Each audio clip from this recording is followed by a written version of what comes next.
Hola, mis amigos. Soy Uzora. Una cerveza, por favor. Okay, I'm sorry. I'm just sorry. I might have just killed any of the few Spanish viewers I have from pure cringe, but I just had to do it. Anyway, hello guys. Today we're going to talk about the Álvaro de Bazán, which is the first Spanish destroyer seen at tier 10. And the ship will be available starting with update 0.11.8. With, well, actually, first she will be available in the premium shop for roughly 114 euros, or alternatively in the armory for 34,950 doubloons, aka she will cost an absolute kidney. And only after that, after the 30th of September, she will be available for coal for 238 coal to be precise. So anyway, what are we looking at exactly? Well, Álvaro de Bazán is for all intents and purposes a gunboat destroyer. She is decently fast, with alright-ish DPM. And in terms of torpedoes, she has actually the same as the Attilio Regoro. So with the 13.5 kilometers of range, but in return fairly low damage. But at least it's compensated by pretty fast reloading. In the case of the Álvaro, she gets 90 seconds reload, which makes the torpedoes, well, fairly alright for area denial. But yeah, that's about it. Don't expect to play like a full torpedo boat. You would just be shooting yourself in the foot. Now, other than that, for firepower, well, honestly, as much as she's a gunboat, she doesn't have that great of firepower, if I'm being honest. In terms of DPM, she's somewhat similar to Delny. I think she has just a tiny bit more, but it's frankly a minimal difference. But in return, she's getting, just like the Canarias or some of the super ships, an alternative firing mode. Now, is that firing mode any useful? Well, yes and no. It has a very niche usage, as in, it is very nice to get, one last big salvo, well, like 3 salvos actually, on a destroyer or on a cruiser about to get unspotted, or before you yourself get unspotted. And otherwise, it will be somewhat nice to have when you have something like on 3 or 4k HP about to get away, and making sure that if it has to die, it will die. So one might think, yeah, it's pretty nice to have, it's always useful, but at the end of the day, well, you take Kleber and you have something 10 times better. As simple as that.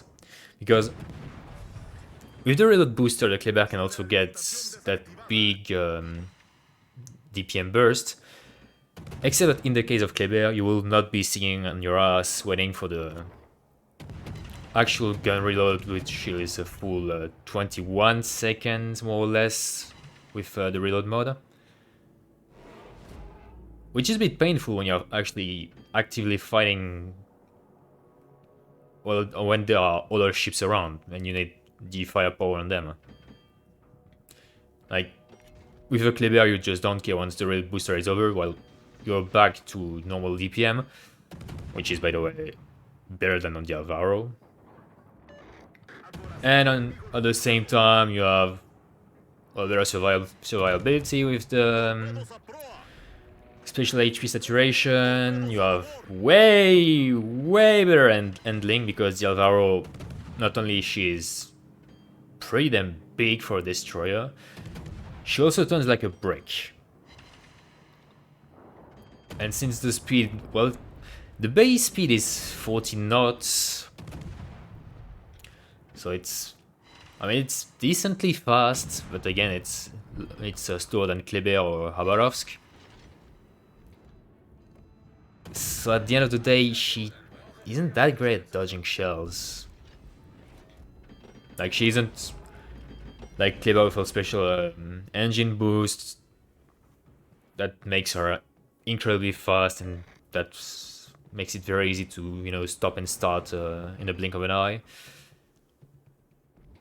And also unlike Khabarovsk, which is also kind of a direct counterpart to her, well, she doesn't have any sort of special ammo protection. Like, you know, on the Khabarovsk you have some 50 or 25 meter platings, which are pretty useful, to be honest, against HE shells, or even actually against AP shells on battleships.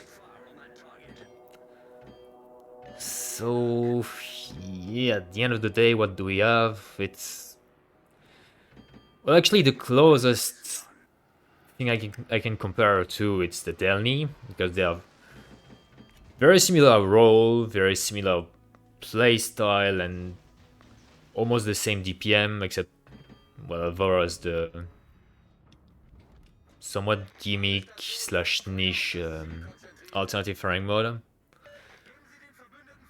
But in return, the Delny can get a Reaper party. She has, well, just like Khabarovsk to some extent, some improved armor. And also is much more agile. So yeah, I think at this point you understood. Well, the Alvaro isn't that great. And I would genuinely and openly call completely crazy anyone who would be willing to spend almost 115 euros for that ship. Like, at this point you should just throw your money out of the window, it would be about the same. Honestly. I mean, you take... I mean, there are actually so many more open gunboat destroyers that are just far better than her, or far more versatile, or that won't rely purely on some fancy gimmick to get the job done. Alvaro, she just doesn't bring anything. I don't know what it is up with wargaming these days, but we had the M-Shire recently, we had the Sevastopol, and now we have the Alvaro, which are all meh.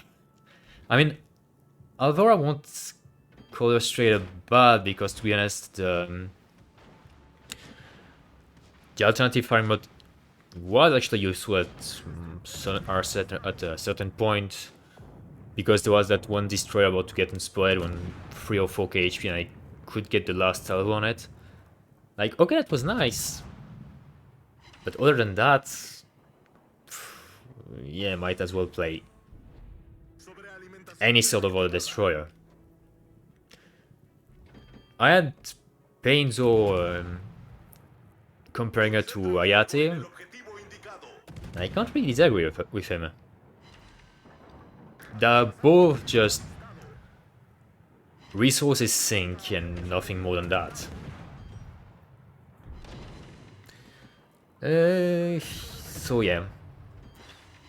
Now I guess it's actually one of the rare videos when I can actually comment on the gameplay, because that game was incredibly close from beginning to the end. Actually, it ended on time and not on points.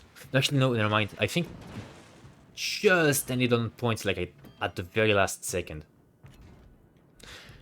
But yeah, at this point on the game, as you can see, our positioning is pretty horrible. Like, we have a line of 4 battleships far down in spawn, being hunted down by the U-2501. We have pretty much no control on the caps. And on the other hand, the enemy has pretty damn solid positioning. They have a Des Moines I mean, the demon was chanked pretty hard, but he still has the radar to lock on some caps for either me or maybe our own submarine if he decides to emerge to get the cap. So yeah, it's pretty tough right now. Now thankfully we have apparently the enemy team that side to throw because the Montana just charged right inside the A cap and I just so got obliterated. So at least that helps. But there is still a lot to do. There, the Moines, as well as the Schlieffen and the Ragnar are still firmly anchored inside B. Although at this point the Des Moines might... I already had in mind that Des Moines might just go towards C to take care of our good and low, in case, as he was, as you can see here, pushing pretty hard on the Nahimov. So I thought, might as well try my luck on getting the Ragnar if he's isolated. Because as you saw earlier, the Ragnar was... didn't seem like the best of players. He was staying born to me for some reason, born static.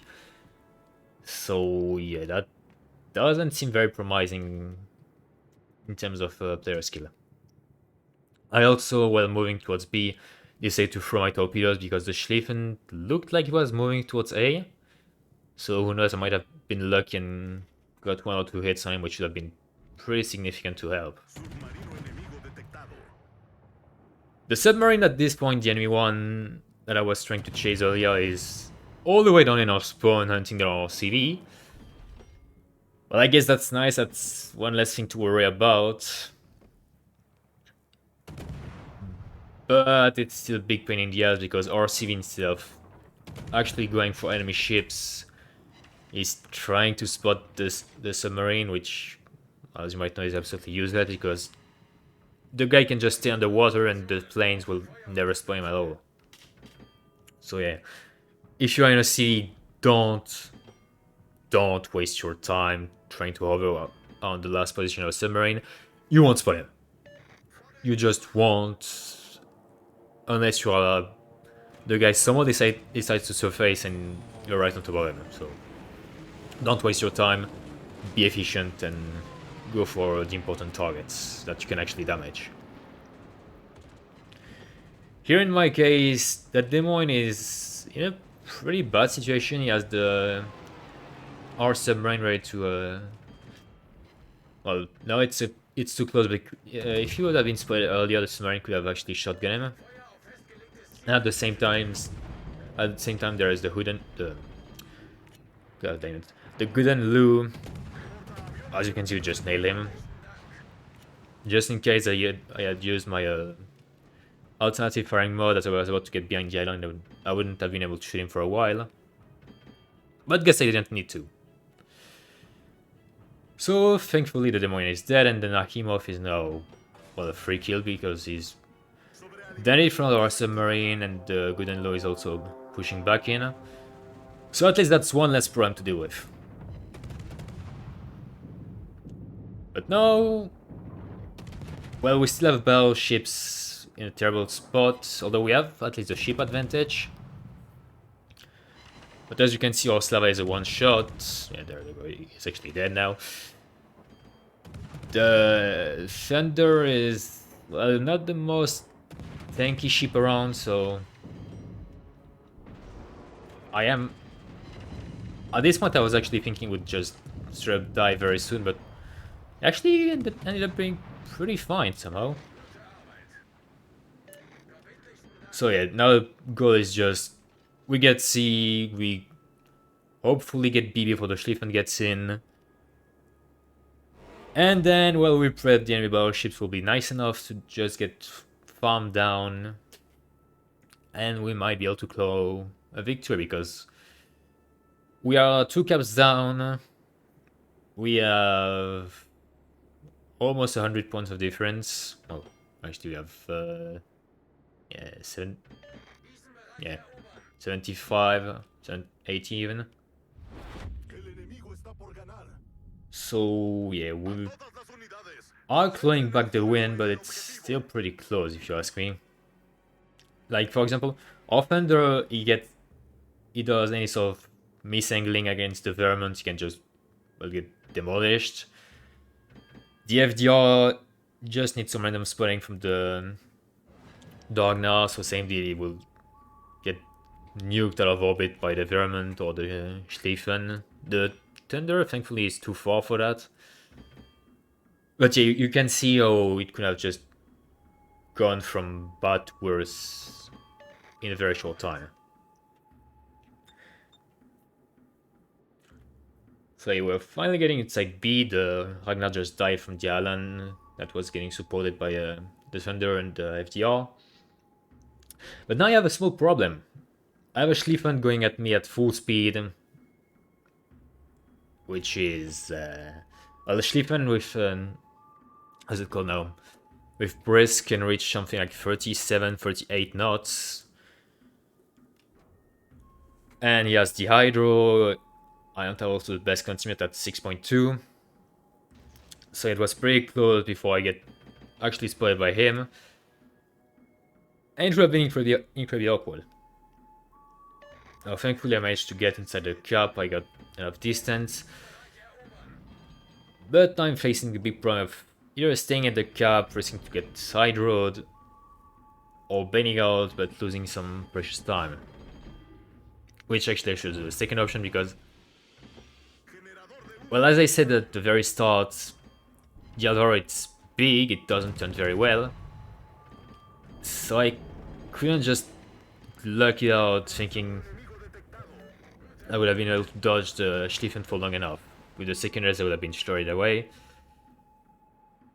And yeah, it would not have been a good idea. But actually, well, the FDR actually ended up being useful because it demolished the Schlieffen with the torpedo bombers. I also got 2 torpedoes, so everything is fine.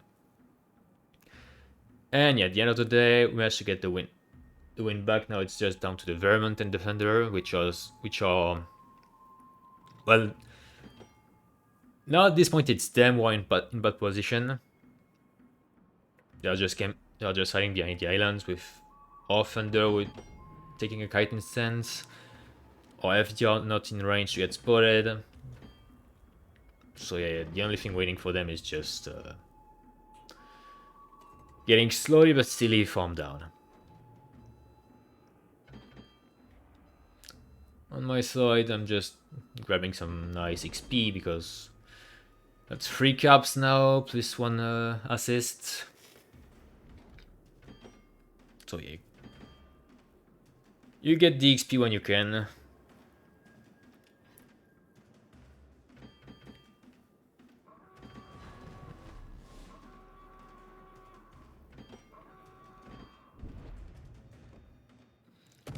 That Vermont is nicely busy with Offender, so I can also engage him. Now, as you can see with that one salvo, you still can get some good alpha, some good salvo here and there with the Álvaro, but yeah, at the end of the day, the DPM is just not there. The only moments where she'll truly be able to shine, it's when you have to quickly kill one target, which is about to get away. So, yeah, it's at least something she has for her. Other than that, it's... yeah, I know that I'm repeating myself quite a lot, but it's not that good with gunboats.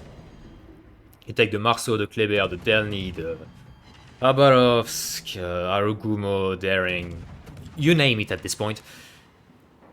All of them are just better at either supporting other destroyers or farming damage. The Álvaro, yeah, just far too niche to be of any significant reason to waste so much resources on her. Anyway, I guess that's all for me. See you guys.